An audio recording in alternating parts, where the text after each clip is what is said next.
All right. Happy Sunday. Good people.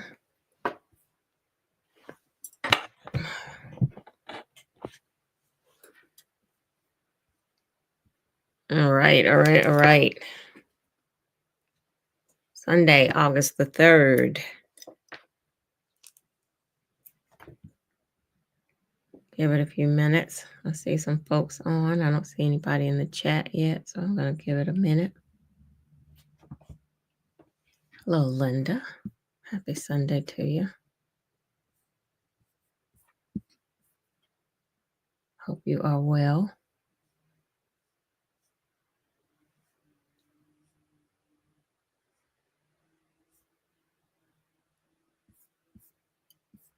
Hello, Evelyn. Happy Sunday. All right. Glad to see y'all. Happy Sunday. It has been a cloudy weekend here. The temperatures have been cooler. Guess it's helped me. Good. It's helped me stay in and get some of the little things I had around here to do that maybe I was avoiding. So happy Sunday. Hope everybody has had a good weekend. Hi, Keisha. Good morning to you. Happy Sunday. Glad to see y'all. Happy Sunday to everybody. All right. So today is week 4 of the series that I've been hosting, the Becoming series. This is part 4, the finale of the series. And so in week 1, we were talking about the space between who and where you are right now and who you're becoming, where you're going, that future you. And we were talking about that space in between. The happy Sunday. Hello. We've been talking about, glad to have y'all here, that space in between. And so the first week it was naming that space and identifying identifying that space, because I don't think we talk about that often enough, that in between space. I don't know what's happening to my voice. Excuse me, y'all. I've been fine up until now. um Everybody always talks about transitioning, but they don't talk about that in between space, and you can be in that in between space for a long time, and that in between space is not always a comfortable space. And so we're always focused on getting to the next or getting to the new, and um, we don't talk about that in between enough, and how you navigate and manage that in between. So week 1, if you weren't here, you want to catch up on the video, and I probably should add the links to the previous videos in the description. So week 1, we were talking about that specifically about that space and naming that space, and um, what it feels like to be in that space. And then week 2, we were talking about the emotions. We dived a little deeper into the emotions associated with that in between space, and how, as you're transitioning and sometimes you're leaving things behind and letting things go, and we talk about it as people, places, and things, there's grief associated with that. There's, that it's lost sometimes, even though it's stuff that you very likely need to leave behind. Again, people, places, and things, there is still grief associated with that. And so we were talking about, um, in that in between space, in that meantime space, we were talking about holding space for grief and for growth, because you're moving to new things, you're changing, you're transitioning people, places, and things. And so that's a excellent thing, something that is good that you're looking forward to, but there's also, like I said, grief and letting go. There's also grief associated with this thing hasn't arrived yet. And again, we're not orchestrating this change, we're allowing change to happen organically. So this thing hasn't arrived yet. You don't know when it's coming. And so there's uncertainty associated with that. So there are a lot of emotions in that in between space. And so we were talking about holding space for grief and growth at the same time, and that those two things can exist at the same time, and how we have to make room and space for both of them.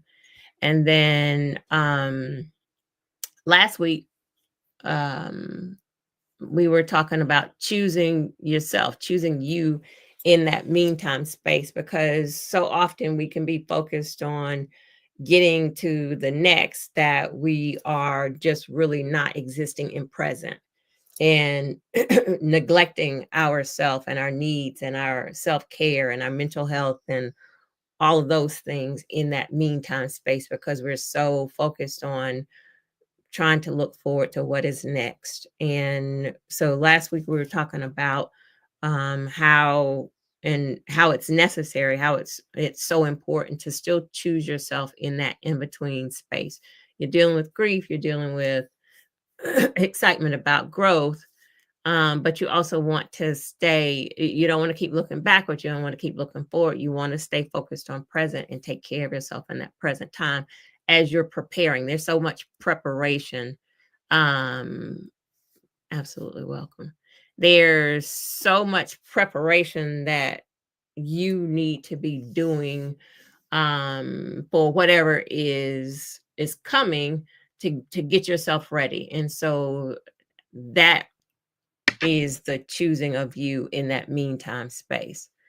And so week 4, the finale of this discussion is, so the next version of you arrives. Again, people, places, and things. This next thing that you've known was coming. And I've shared with you all that, as I had been in that in between space, and like I said, you can be in that in between space for a while. As I've been in that in between space, I can feel that greater and is on the way.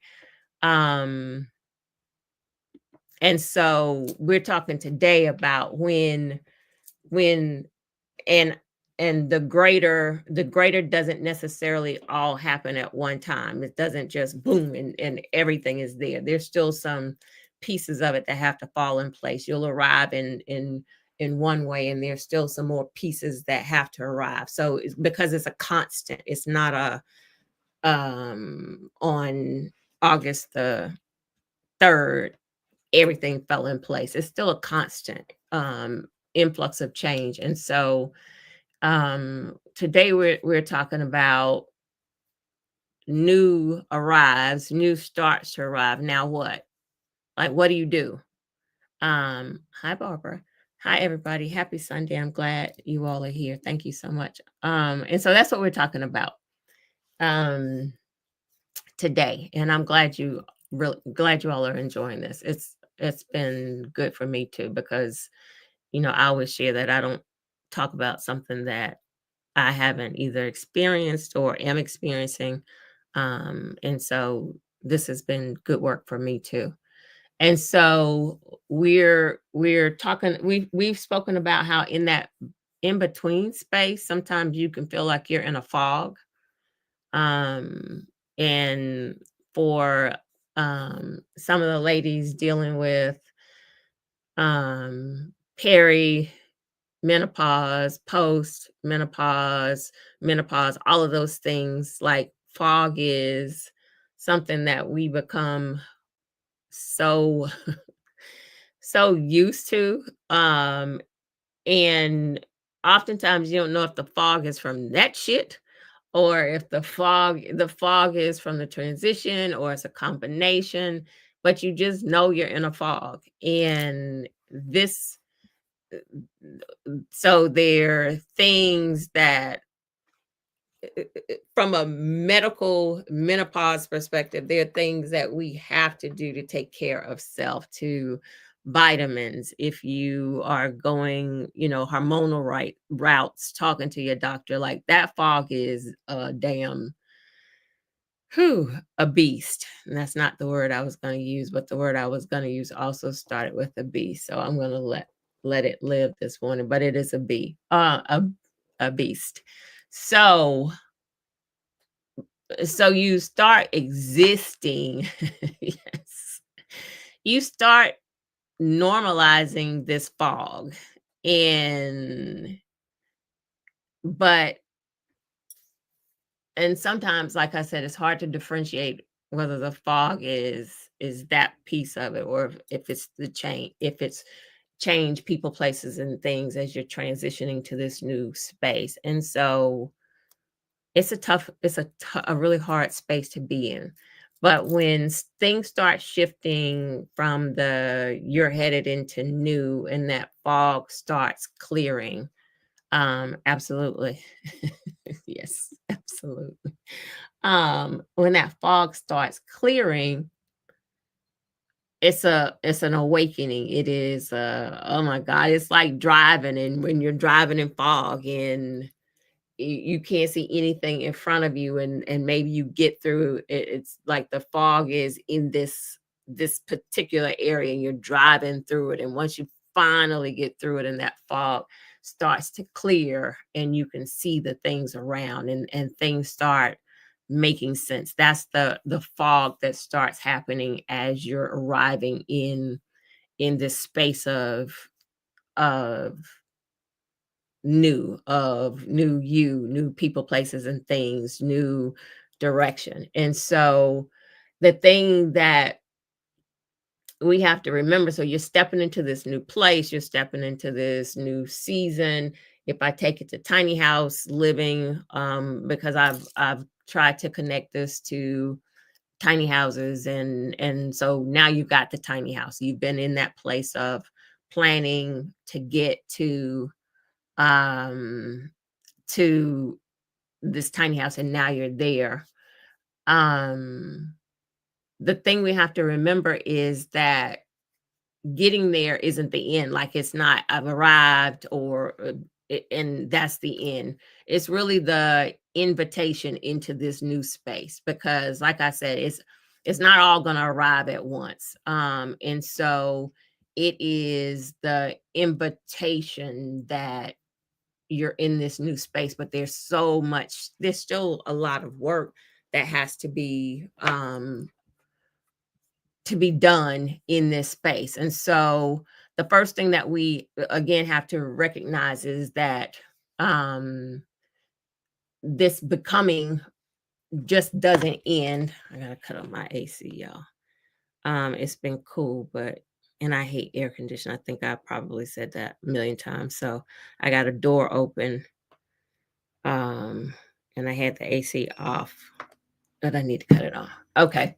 Um, hey Day, happy Sunday to you. Um, so becoming doesn't end, and this is probably where we all been sold a bag of goods. Like, if you think about the books we used to read growing up, and they go through this whole process, and then they get there, and then it'd be like the end.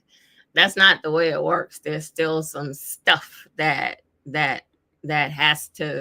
you still have to do, as Bridget is saying, is part of the journey, not just the destination. Absolutely. So this is the new you. This is the new place. This is the new tiny house. This is where you have to really practice what you've been working on. This is the real life application of all of the things that you were focusing on in that in between space. If you remember last week, we were talking about this is the in between space is the dress rehearsal for getting there. And so this new is starting to arrive. We're starting to be in this new space. So it's the practical application of what we've been calling into existence, what we've been praying for, what we've been practicing for. And so this is still work. This is still becoming. You got to be careful in this space to, as you're practicing to, and in the meantime, we talked about this last week, it's so hard to fall back into bad habits or previous, I don't want to necessarily say everything was bad habits, previous, who we were previously, things that we're leaving behind. It's so hard to fall back into those practices because that's who you've been for, whoever, however long. And so this is the practical application of all of the work. And so it is ongoing. It's not the end. It's the invitation to do the work. And so if I again take it to a tiny house, so you get the tiny house, the tiny house has been built. So for me, May of 2015, the tiny house is finally finished. That's not just the end of it. I live in a tiny house and live happily ever after, the end. Again, that's where the book sold us a bag of goods. A tiny house needs care. It needs repairs. As I call it, the tiny house remix, reorganization, all of the things. Like there's ongoing things that have to be done to take care of said tiny house that you finally acquired. And that's just like, that is the same metaphor for this new life. So if this new thing that you're arriving to post being in the meantime, that place is still going to need care. This new space still needs care. It is, as you're coming from this other space, we talked about sometimes the work that has to be done is in the meantime, some of that work that had to be done was establishing boundaries, people, places, and things, slowing down, taking care of self, like all of the things that we recognize we need to do. How do you keep those boundaries in place? Because you set them, but they don't automatically, it's not like putting up a literal fence to keep things out. It is boundaries, people, places, and things. And it's up to you to manage those boundaries and require adherence or respect of those boundaries. So how do you keep the boundaries in place? How do you honor if before, in this meantime, as you were moving into this new life, and this new life required you to take better care of yourself and to focus more on self, and maybe you're transitioning out of corporate America or the pace that corporate America required, that becomes so much of who you are. And I've shared that. Hey, Catrice, I have shared that even after having my stroke, knowing that, like, having the stroke and dealing with the medical challenges, knowing that my body was calling me to rest, to lay down, my mental state has been such that I've been in corporate America for so long that laying down and taking a nap and doing nothing felt like laziness, felt like I was doing something wrong, because my life has been such that it is do this, do this, do this, get things done. And that is the conditioning that we become accustomed to from life, from corporate America.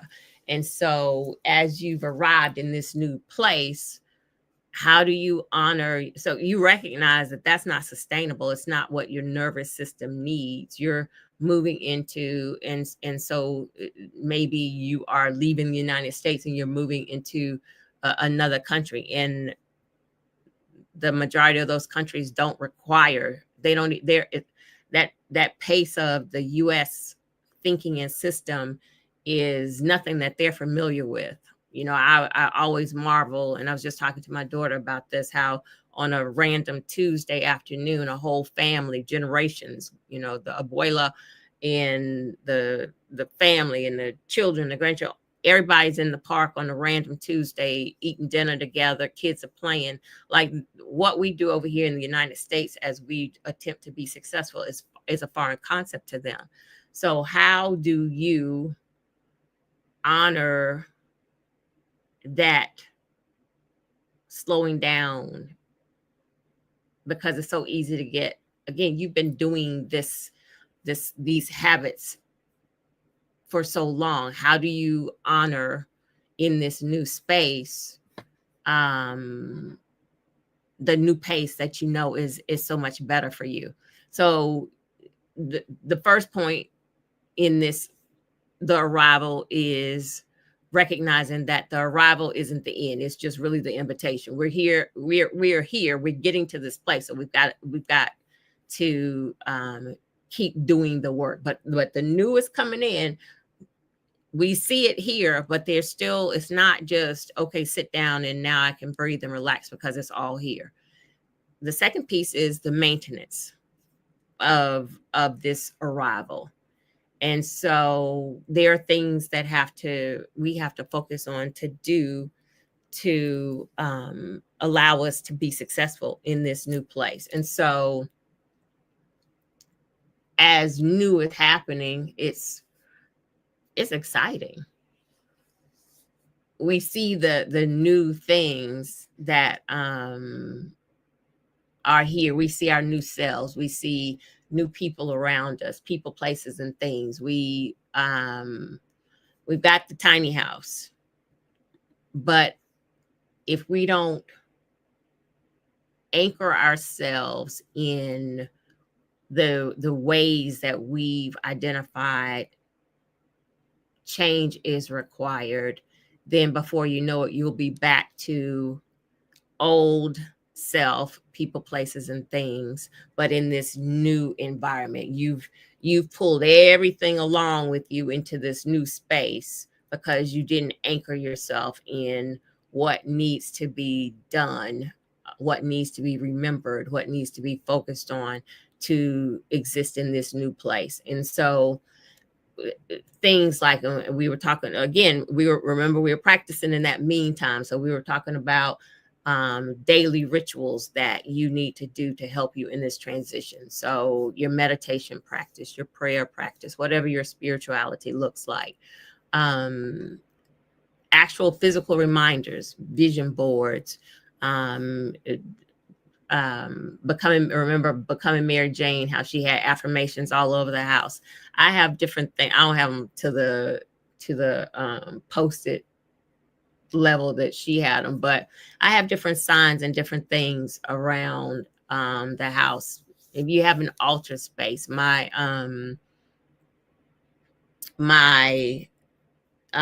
have been working on my yard space, and my whole front yard that I have been working so hard on is a meditation garden. We have to have things that anchor us, that remind us that we have to stay in this. Absolutely. We are focused on the new and how we stay in this new. And so that also is, remember, we talk about people, places, and things. The people, because some of those, some if not all, can't go as you're in this transition. And so these new people, or the people who have made the cut and are going into the new, these are the people that support the change. These are the people that their lifestyles, their mindsets, their habits coincide with the direction that you're going in. And so these are the people who support this transition you're making, this shift that you're making. They're not people who are going to be sabotaging you. They're not people who are from the old block that you're trying to leave, that are gonna, drag you backward. And remember, in the meantime space, we focused a lot on navigating grief, because it's hard to leave folks behind sometimes. But and there's grief associated, even when you need to. There's grief associated with that, but it's a necessary thing for us to be successful in this new space, because one of the things that my house focused on growing up, from a religious perspective, was bad associations spoil useful habits. I have never forgotten that. It's it's true. Of course, the application of it, from a I won't even get into that. It's true. So we have to figure out and identify. And Teresa is saying, it's hard when it's your family. Absolutely. Sometimes family can't go, and we've talked about that. I love that, Evelyn. You have to, Bridget is saying it's easy for me to stop drinking sour milk. So I think you're thinking of some of those places as people as sour milk. I get that. You have to make the hard and tough decisions sometimes, because otherwise you'll get sucked right back where you were, and then you'll be in a constant groundhog series of reliving the cycle over and over again. If you're trying to make change and you're trying to transition to new and to this who you're becoming, you have to really anchor. You have to put stakes in the ground, to take you to the new. And then, as you I agree with that, Rosalind. As you're moving into new, the other piece of that is sometimes as you're leaving people behind, and you have to have you have to have the hard conversations with folks, or as you're establishing boundaries, you're explaining, these are the ways that I'm growing, these are the ways that I'm changing, and this relationship doesn't support that. That's a hard conversation to have. But on the other side of that, and sometimes you don't have to have the conversation, you just kind of move. But on the other side of that, the danger that happens in when you've had that conversation, or people see that you're moving in this different direction. And I think social media plays such a a key part in this. As a let me explain it first, and then I'll get my words together. There's the pressure to, okay, so now I'm moving into this new space, I'm doing these new things. There's the pressure to not acknowledge that it's still hard. You're still working in this new space. It doesn't just automatically happen and things are perfect. You don't have to show up as, I moved into this new, I'll use a tiny house as an example. I moved into this tiny house and everything is perfect. Because trying to show up as everything is perfect is one, deception, lying, and I can't stand a liar. And it also robs you of peace, like trying to show up as something that you aren't. And again, that's what I was saying. Social media plays such a big, horrible role in this because you get the 5-second reel of perfection, and the shit behind the scenes can be so messed up. Which is why it's absolutely it's inauthentic. Um,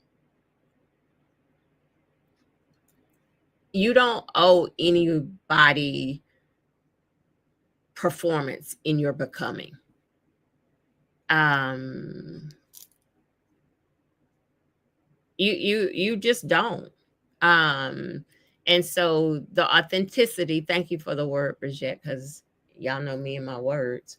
Um, living authentically, like I feel like it's important to share the good, the bad, and the ugly. Like if you're sharing the good, well, let me take that back. You don't have to share anything. That's not required. But if you're sharing the good, I also feel you have an obligation to share the good, the bad, and the ugly. Don't just share the good and have folks thinking it's all gravy. If you're sharing, share it all. You're not required to share shit. But if you're sharing, share authentically. I'm always going to tell y'all when stuff ain't going right. I'm always going to say when there's some hardship or things didn't turn out like I expected, as I share the good, because I want, and it's the reason, it is the work that I do for us, because I want us to understand that this it ain't all I got the tiny house and life just turned amazing. My tiny house is so much a part of amazing, but there's some good, some bad, and some ugly associated with it. And it's important for me to share that in my journey to be authentic, because people are paying attention. And you for me, authenticity is, I will say, my walk with God. Authenticity for me is so much of spirituality. Um, for me, and I keep, it's for me. I'm not saying any of y'all got to believe any of this, but this is how this for me is part of being a good and right person in the path that I'm walking. Lying ain't my thing. I can't stand a liar. There are no versions or levels to lying, like a small lie, a medium lie, a big lie, a little lie, a gray lie. A line is lying. Like I can't stand when people try to have different levels of lying. It was a little lie. A lie is a lie is a lie. Um, so when we were growing up, my mother used to say, somebody who'll lie will steal. I believe that, because lying is is a part of the gateway. If you are okay with lying, you're okay with doing a whole bunch of other shit. All right, I need to stop saying shit today. Um, Authenticity my is my walk, and it's important to me. And I feel like there's so much pressure from the socials and from other people, who are expecting perfection or expecting you to perform. Um, you can celebrate without performing. You can honor your wins privately. You can honor your losses privately. You can all of that. There's no requirement that says you have to perform as you're moving to new. And I think that's important. Um, I think that's important for us to understand. Um, I don't think I have anything else to say about that. Um, you just don't owe anybody performance. Um, and then in this space, again, so we were talking about dealing with the grief in becoming in that meantime space. There's still some grief in the becoming. Because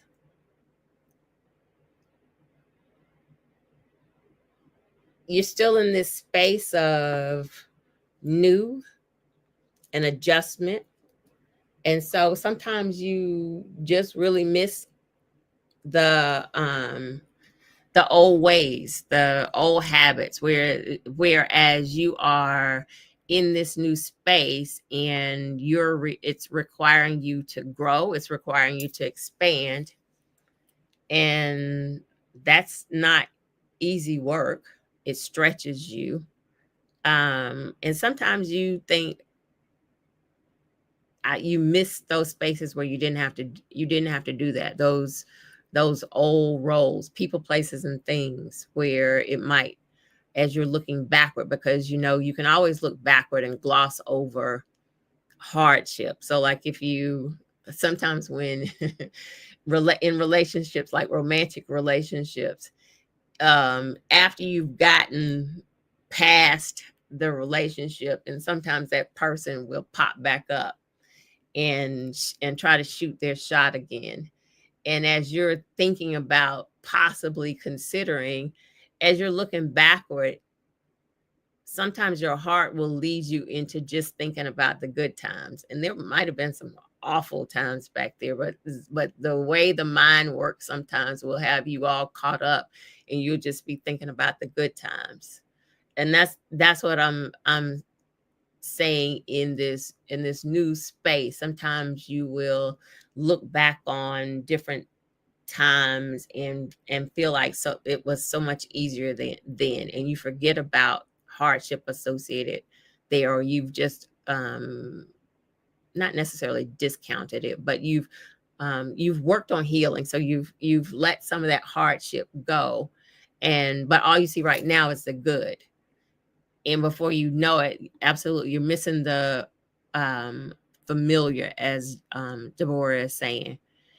um Absolutely not. Absolutely not. It is you're leaving it for a reason. Even if you've gotten away from it, you're leaving it for a reason. And sometimes you get to missing the people who didn't come along.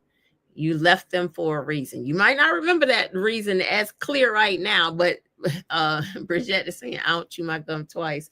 Um, they are they are of that old space for a reason. And so if you're going back and you got your anchors are reminding you why you're not dipping back in those places. So that's why anchors are so important. Um, so that you can be successful. But when you are in this space, the grief that we were talking about, sometimes that grief, and Evelyn just said that again, sometimes that grief will pop back up, and you might long for things of the past, people of the past, situations of the past, times where your heart did feel good, in this particular moment. You got to normalize that that's going to happen, that grief is going to revisit, but also recognize that you are in this new space and you're stronger and you're growing and you're different, and um you're in this place of growth. And so we're not going backward, but we're preparing for the grief that's going to revisit us. And I always talk about in my tiny house workshop, if you know the things, the potential pitfalls, the hardships, the mistakes are going to be made, that grief is going to revisit, if you know that, then you can be prepared for when it happens. And so you can say, oh, I expected this. And so now I know how to deal with it, instead of just getting kind of caught up in and being surprised by it. Brigitte is saying, show us the fly ring. So I have lots of beautiful rings that I have purchased, oftentimes in travel, and I don't wear them. And so they're on my bathroom. They're part of my bathroom decor. The little tray I have in my bathroom has my jewelry in it, and I look at my rings daily, and I am trying to make a conscious effort of wearing my ring. So I had on another one the other day that is really gorgeous, and so today it is this ring. Thank you very much. You all will probably see more rings as I require myself to wear them. Thank you, Brigitte. Audrey is saying temporary pleasure. Yeah, so just for a few minutes, you remember, man, we used to have fun. We used to do such and such and such and such, and you've completely forgotten how at the end of that good time, something awful might happen, or the feelings were awful, or that person did something awful. There was an awful experience, or there was an awful experience in that place, even if it's not a person, in that place. There's something awful there that you might have glossed over. We've got our anchors in place to remind us while we're moving forward, to help us in this in this change, in this new space. And we also know that the grief is going to show up, and we can be prepared for it. We know how to deal with it. If I again take it to a tiny house, so moving, I was just talking about how it's not getting into this new space, this becoming space. Hello. It's not the end, it's the invitation. And so if I talk about the tiny house, again, moving into my tiny house in May of 2015, it wasn't the end, in living happily ever after. It is the integration, it is the invitation, it is constant adjustments. You got to adapt to a small space, a new space. For me, when I move my house, there is, the thing that keeps me anchored and grounded and centered is the house. But outside of the house, there's a new environment. Sometimes there are new people. And so we have to, there's the constant adaptation, the constant reorganizing. I also share that, as I talk about moving backward into old habits, one of the things that I've recognized about myself is that sometimes when I'm a little off balance, I will shop more because I have been accustomed to shopping, and I have done the work now as a tiny house dweller to recognize that when I'm shopping more, oftentimes it's because I'm off balance. And thank you, Teresa. I love that, February. And so the reorganizing, when I'm back into my centered space, sometimes I recognize, okay, you've got more stuff than you should have. And it requires the reorganizing, or the constant decluttering. You don't just and downsizing. You don't just declutter and downsize one time and that's the end. It is a constant reminder of the need to do that. I've also shared, as I'm in this space right now and dealing with my neurological differences and changes, my desk has been one of the clear indicators that I've been out of sync. I'm happy to report today that my desk is improving because I have been sitting and doing more of the work, but it has been hard. Um, I have shared my brain is different, and to the organizing and the sitting and getting through things where before it was just commonplace, and now it is more of an effort. So it is a constant adjusting, reorganizing. And it's the same with as you're changing as a person, as your identity shifts, you're going to continue to, absolutely, you're going to continue to tweak that person. You don't just move into this new space and this is who you are, new me. You're constantly tweaking who you are. And so that's why we have to remember it's the invitation. It is not the end, you've arrived. It is the invitation to keep doing the work. It is the invitation to keep aligning yourself. It is the invitation to anchor yourself into some practices that support new people, places, and things. Anchor yourself in people that support new people, places, and things.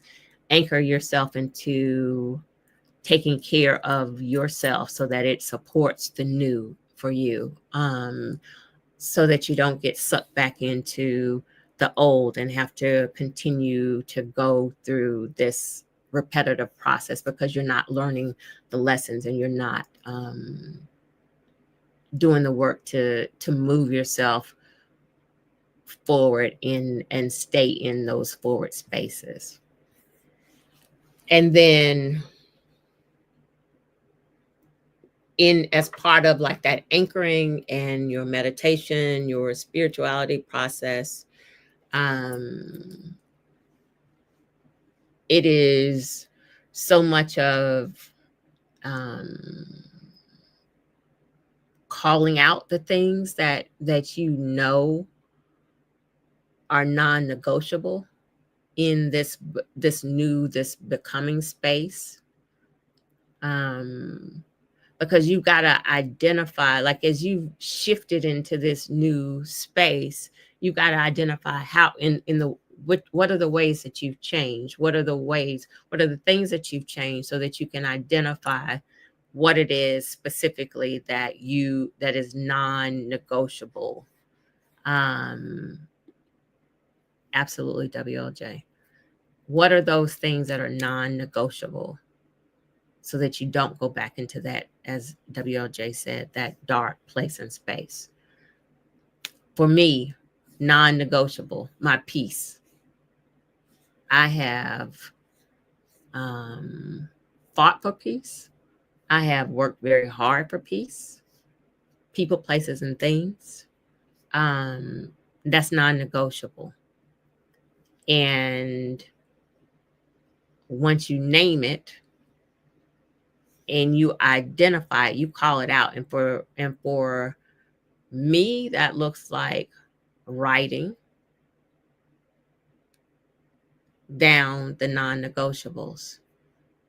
Peace is a non-negotiable for me. And when you identify the non-negotiables, when something arises, people, places, and things, then it makes it easier for you to, and Teresa just said that, it was just saying this, have a checklist to keep it, to honor your peace. When you've named the things that you are protecting in this becoming space, you've called them out, you've identified the non-negotiables. When something arises that is contrary to these new spaces, it's easy to do an accounting and bounce it up against this list. Does this impact my peace? Does this new job, does this new location, does this person, does this new something impact my peace? It could be a buying a new car. If buying this new car is going to require you to work 20 hours of overtime to pay for it, that might potentially be something that you identify disturbs your peace. So you've outlined what are your non-negotiables. So you're in the moment. This new car smell is amazing. All the gadgets, all the things, all of the, oh my God, who knew? I didn't know they did that. I didn't know a new car could do that. I didn't know that all this technology. You get sucked up in the car dealership and just be in, I ain't saying nothing. I don't talk about things I don't know. You get sucked up in the new car. You going from a 2002 to 2021, and you looking at all of the things. Howdy, howdy, howdy. You're looking at all the new things and the new gadgets. Oh man. The headlights will come on and off by the bright lights will come on and off go on off by themselves. Like, you get sucked up. But is it going to disturb your peace? And the only way that you really know to do that accounting for yourself is to have named the things that are in this new becoming space that are non-negotiable, the things that you work really hard to get to. And it could be, I like that. It could be slower mornings. You've changed your schedule. So something as simple as like on the iPhone, when you and maybe on Androids, I don't know anything about Androids, but you set your phone so that you don't get any calls early in the morning because you want to have slower mornings. You want to do your meditation. You want to have the time to adjust. Tracy Collins has talked about this, her slower mornings. You want to walk in the morning. You want to have time for meditation. You want to have quiet time to journal. But then some opportunity comes up and it's every day or at this particular time period, or somebody needs you to do something and it's in this particular time period. If you worked really hard for this and that, and you've identified that as a non-negotiable, then because you've identified, you have called out, you have named the non-negotiables, you can really easily bounce up.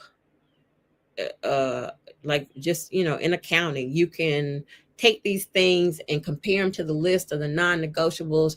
Will this thing make me lose any of these things or negatively impact any of these things that I've identified as my non-negotiables? That's easy. Yeah, this thing conflicts with my mornings of 9 to 11. I don't want to be disturbed. So the answer has to be no. I appreciate this opportunity, but I can't do it because you identified these things that are non-negotiable in your space of becoming, of who you want to be, where you want to be, the place you want to be, and the ways that you're caring for this new person in this transition.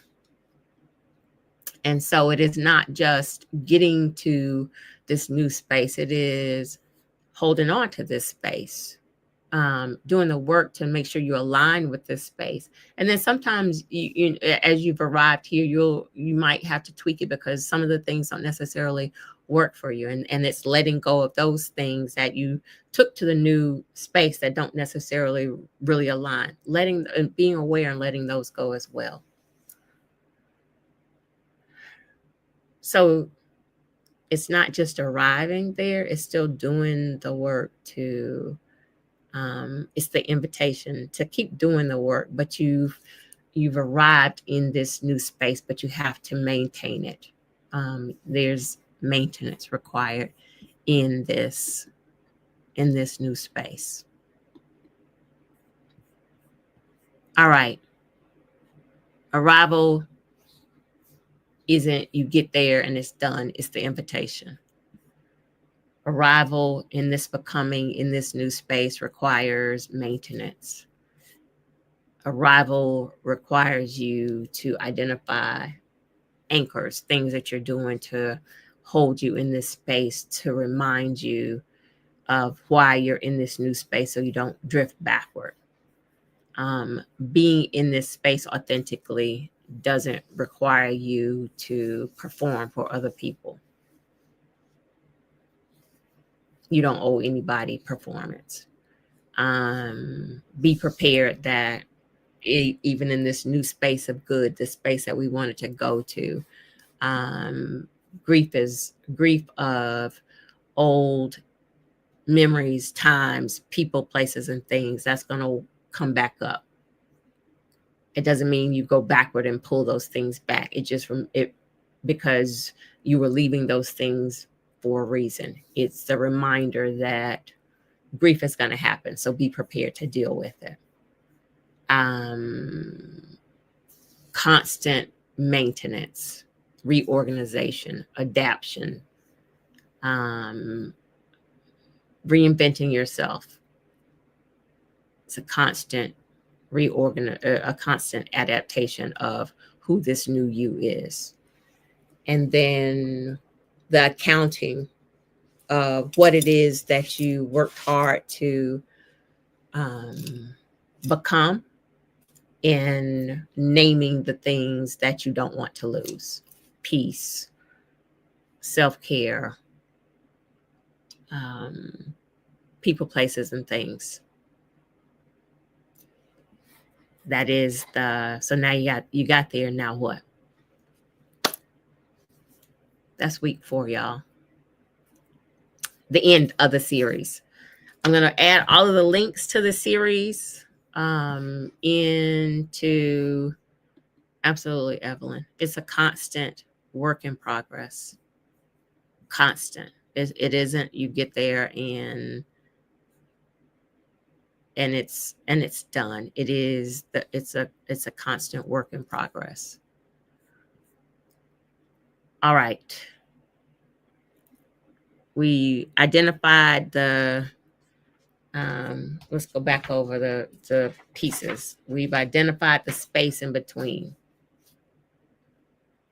who you were. And hey, Judith, good to see you in the chat. This in the in-between space that you often exist in, that we don't understand that we're there. You're not who you were. You're not who you're becoming or where you're going. You're not in that space. And this is that in-between time, in the meantime, understanding that space. You can be there for a while. Then understanding in this space, there will be grief and there will be growth, and you have both of those will coexist, and you have to understand that and know how to and put things in place to deal with both of them. You're grieving, leaving things behind, people, places, and things, who you were, old habits, but you know they aren't things for you, that you need to move forward. And you're growing and you're excited about that. So there are two conflicting energies happening, grief and growth. But so you know you need to deal with both of them. So holding space for that. Third session in the series was choosing you in the meantime. What are you doing to sustain yourself in that in-between time? What are you doing to practice for when you get to that new space? What are you doing to as the practice session so that you can start aligning yourself with these things that are coming? And then today was, you're there, now what? What do you do? It isn't the arrival and that's the end. It is the invitation to, here we are. How do we take care of this space? What are the things we need to be adjusting for, and taking care of ourselves, and what to expect. And again, you've gotten to this place. New things, there will be shifts that happen, and you sometimes will find yourself in some in between, in the meantime spaces, even in the becoming, because you're in, it's a constant change. It isn't you just arrive and you're there in the end.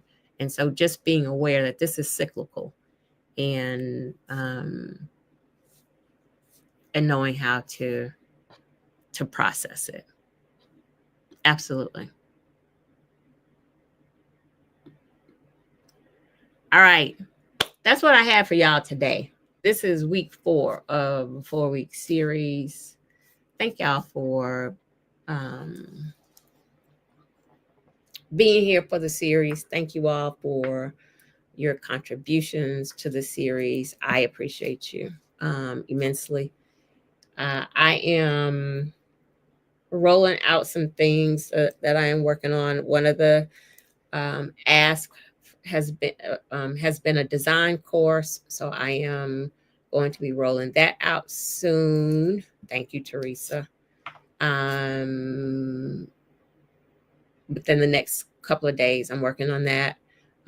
Also working on a next level course. It's not the master class, but it is a next level course from the things learned in the master class for tiny house living, et cetera, et cetera. So it's like almost like a tiny house 201. So I will be rolling that out. And I always have consultations. A master class will be coming up soon. Thanks for catching the replay. Thanks for folks who will watch it in the future. I appreciate you all immensely. And that's what I got for y'all today. Happy Sunday. As always, I say thank you all for being here. Thank you, Bridget. I hope everybody has a great week. August is my month. Y'all know, well, y'all might not know, my birthday is this week. My birthday is Tuesday. August is my month. I am a Leo. Well, I'm not the, I'm a introverted. There's another name I'm supposed to use outside of introverted. I am a Leo in so many ways, but I'm also a low-key Leo in so many ways, and that's a contradiction for Leos. Oh, Evelyn, very cool. Thank y'all. And so that is happening this week. Sunday, next Sunday, I got to figure out what I will be doing with the session. I am going to be traveling to Chicago. Thank y'all very much. Traveling to Chicago to spend some time with my daughter. So I am actually traveling on Sunday. Thank you, WLJ. I am glad. You know, we are here for you as a community. So I have to figure out what my travel schedule looks like, if I'll still be able to be here on Sundays, but I'll let you all know. Another low-key Leo. So yeah, I'll let you all know how we handle next Sunday. But thank y'all in advance for the birthday wishes. Happy birthday to you, WLJ, as well. And I'll talk to y'all soon. Happy Sunday.